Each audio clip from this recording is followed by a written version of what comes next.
dia, queridos alunos, tá? Vamos falar sobre atividades econômicas hoje, sobre mineração, tá ok? Então, como nós já falamos, né, várias atividades econômicas existiram no Brasil colonial, e entre elas nós tivemos, então, a mineração, que foi uma atividade muito importante. Talvez não tanto quanto o açúcar, tá? A área de extensão da mineração foi um pouco menor que o açúcar, que ocupou quase todo o litoral nordestino, também parte do litoral do sudeste, né? Então, em termos de extensão e duração, a atividade açucareira ela causou maior influência na época colonial. No entanto, a mineração também, tá? E particularmente para nós, Minas Gerais, tá? Justamente nosso ano agora, que nós estamos comemorando os 300 anos de Minas, a mineração foi fundamental. Foi a mineração que ocupou o estado de Minas Gerais. Aliás, nós falamos, né, Minas Gerais, quer dizer, falamos não é o nome, né, da nosso estado, né, foi uma capitania, tá, com esse nome também, Capitania de Minas Gerais, e isso deu para nós, então, grande parte da nossa história, tá? E até hoje, por exemplo, a mineração é muito importante no Brasil, como em Minas Gerais, tá? No entanto, claro que não são exatamente os mesmos produtos importantes, né? Nos dias atuais, por exemplo, o minério de ferro, tá? O minério, a bauxita de alumínio, o petróleo, tem ocupado talvez um espaço bem maior que o ouro, né, e o diamante, que foram na época colonial os produtos mais importantes, tá? Então a mineração, em primeiro lugar aqui, seguindo o nosso esquema, ela se desenvolveu principalmente durante o século XVIII. Na realidade, os portugueses descobriram ouro antes, em pequenas quantidades, tá? No Paraná, em São Paulo, no Espírito Santo, na Bahia. No entanto, não, esse ouro encontrado não foi uma quantidade suficiente para iniciar uma grande atividade econômica. Somente no final do século XVII, com a atividade dos bandeirantes, tá? Os bandeirantes, que entrando pelo interior do Brasil, né? Ou seja, indo pelo interior do Brasil, principalmente atrás de índios para escravizar, eles acabaram encontrando, né, com esses índios, pepitas de ouro, pedras preciosas, né?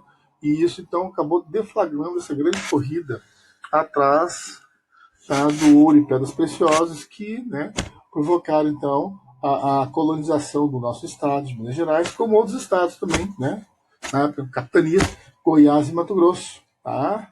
E pequenas partes também do que hoje seria, que hoje é, né, Rondônia, tá? A própria Bahia também, né, foi atingida por esse processo, tá? E o ouro e o diamante foram os minerais mais importantes, assim, vamos dizer assim, extraídos, tá? Prata, embora os portugueses também tivessem uma grande vontade de encontrar prata, né? E a prata não foi encontrada no Brasil, não é encontrada no Brasil em grande quantidade, tá? Então a prata, ela foi mais explorada nos países da América Espanhola, como o México, como o Peru, tá? No Brasil, a prata teve uma importância muito, muito, muito pequena. Até curioso, né? Na época colonial, por exemplo, talheres de prata, objetos de prata, às vezes mais valiosos que objetos de ouro, tá? Vamos fazer talheres de ouro, porque o ouro é um metal muito bom. Mas, por exemplo, o candelabro das igrejas, né, de prata, até tinha um valor superior ao valor do ouro. E, no entanto, a gente sabe, né, que o ouro é bem mais valioso que a prata. Mas isso é devido à razão que aqui quase não havia prata, tá? Então, o ouro que era realmente mais abundante foi o ouro muito utilizado para decoração de objetos religiosos nas igrejas, aqui em Minas Gerais, principalmente, né, assim por diante, tá? Bom, e a mineração ela provocou uma grande interiorização da nossa população, uma coisa importante também, tá? Até então, até a atividade açucareira, basicamente a população brasileira se concentrava no litoral. Foi o ouro que provocou, então, essa interiorização, tá? Dois processos foram muito importantes nessa atividade mineradora, como nós estamos vendo aí, né? Que é a lavra e a faísca, tá? O que é a lavra? A lavra era a grande atividade mineradora feita por companhias vindas de Portugal, principalmente, tá? Homens ricos que iam com muito dinheiro, trouxeram até pessoal de conhecimentos técnicos bastante avançados no sentido de a fazer minas. E a faísca não, a faísca é o famoso e tradicional garimpo. Tá? Foi ele o primeiro que começou ainda na época dos bandeirantes, tá certo? E né, a atividade mais difundida era essa atividade de faísca. Chamava-se faísca porque quando se coloca na bateia, vou colocar depois uma imagem para vocês de bateia, se coloca na bateia o ouro e se põe ao sol, tá, essa areia com ouro, onde no fundo dos rios fazia esse processo de extração, o sol fazia brilhar as pepitas de ouro. Tá? Então eles chamavam isso de faísca, porque lembrava uma faísca do estilo de uma. Né, quando te bate o metal no outro, né, sai uma faísquinha, tá? Então lembrava esse tipo de coisa, né, de situação, tá? Data eram então os locais de extração, né? Esses locais de extração, na medida que eles começaram a ser controlados pelo governo português, era dado o nome, então, né, era dada essa designação de datas, não tem nada a ver com data de calendário, tá? E era, então, um lote de terra, tá? Como se fosse uma fazenda, né? Uma área de terra onde se podia praticar ou a faísca ou a lavra, tá?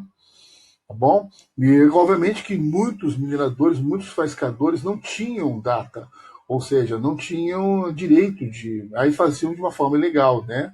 A atividade, vamos dizer assim, de extração de ouro ilegal, ela foi bastante forte na medida que, quando o governo português controlava mais, né, no sentido de estabelecer impostos e controle sobre a atividade mineradora, o que acabava acontecendo? Né? Muitos garimpeiros atuavam na ilegalidade, principalmente entre, né, os homens mais pobres, como a gente vai ver daqui a pouquinho. Tá? A mineração, desde que os bandeirantes chegaram em expedições atrás dos índios para escravizar. Tá? E aí eles começaram a descobrir ouro. Tá? Entre eles, o Fernão Dias descobriu pedras preciosas. Tá? Tem até uma famosa lenda das esmeraldas a respeito dele. Né? E o Bartolomeu, perdão, não Bartolomeu, o Borba Gato, tá? Que chegou aqui nessa região onde nós temos a nossa capital, Belo Horizonte, mais precisamente em Sabará, no Rio das Velhas. E lá, então, o Borba Gato começou então, a fundação de arraiais, como se chamavam. Eram pequenos núcleos, né, de casas, né, muitas delas bem improvisadas, choupanas, né, que eles faziam para ficar, né, porque vinha a época da chuva, por exemplo. Né, nós estamos agora numa época seca, aqui em Minas Gerais, né, que é a época de abril até mais ou menos novembro. Né, tá? Depois vem a época das chuvas, que vem de novembro até aproximadamente março. Né, tá? Nessa época de chuvas ficava muito complicado, inclusive o deslocamento e tudo mais, né?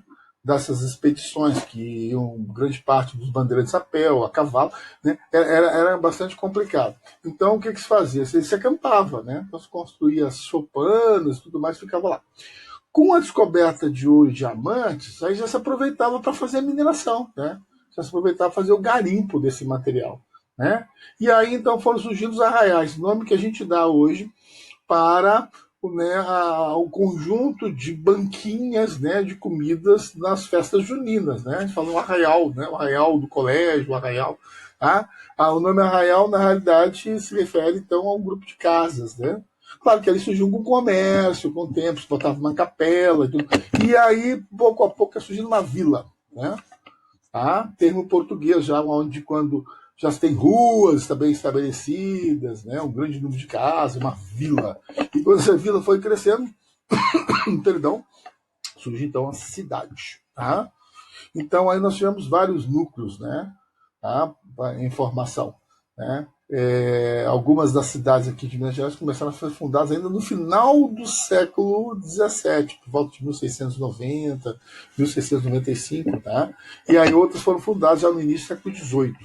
Grande parte das cidades mineiras foram surgidas já no século XVIII. Não é o caso de Belo Horizonte, porque Belo Horizonte é uma cidade muito mais nova. É no final do século XIX que Belo Horizonte quase que surge no século XX. Né? Então é uma cidade muito nova nos padrões das cidades mineiras. Tá? Sabará, por exemplo, Santa Luzia, que são cidades aqui do lado. Contagem também, como vila, é anterior a Belo Horizonte. Tá? Então, essas localidades todas, né, foram surgindo em função da mineração. tá? Bom, e né, os portugueses, quando começaram a perceber que aqui se minerava muito, começaram a estabelecer, né, um controle sobre a área.